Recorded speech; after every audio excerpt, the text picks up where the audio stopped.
याद करिए, पहचान का संकट 14 के पहले क्यों देश के पास था? इसलिए था क्योंकि पहले की सरकारें विरासत पर नहीं, भारत की विरासत को कोसते थे। वे कहते थे राम और कृष्ण तो मिथक हैं। 14 के पहले की सरकारें कहती थी प्रदेश की हो या देश की हो, वे राम और कृष्ण की परंपरा पर विश्वास नहीं करते थे। वे भारत की ज्ञान की परंपरा को कोसते थे। वे भारत को भारत बने रहने के लिए नहीं, बल्कि भारत की परंपरा को हर प्रकार से अपमानित करना ही अपना जन्मसिद्ध अधिकार समझ लिए थे। और यही कारण था भारत की आस्था उनसे लगातार हटती जा रही थी।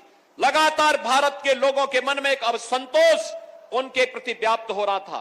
लेकिन 14 के बाद बदले हुए परिवेश में भारत माता के एक महान सपूत के हाथों में भारत की सत्ता आती है और मोदी जी ने विरासत और विकास का बेहतर समन्वय के माध्यम से जब भारत को आगे बढ़ाना प्रारंभ किया, आज अयोध्या में राम मंदिर का निर्माण भी होता है।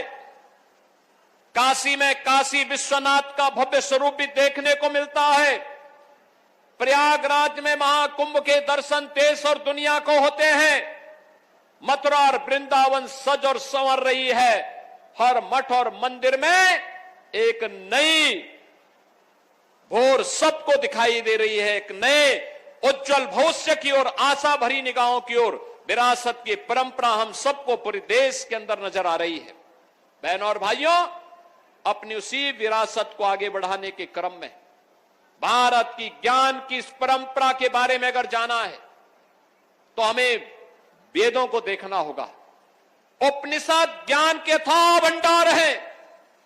दुनिया अभी तक जहां पहुंच नहीं पाई है, विज्ञान जहां पहुंच नहीं पाया है, वहां पर उपनिषद उनका मार्गदर्शन कर सकते हैं। कभी हम उसका अवलोकन तो करें।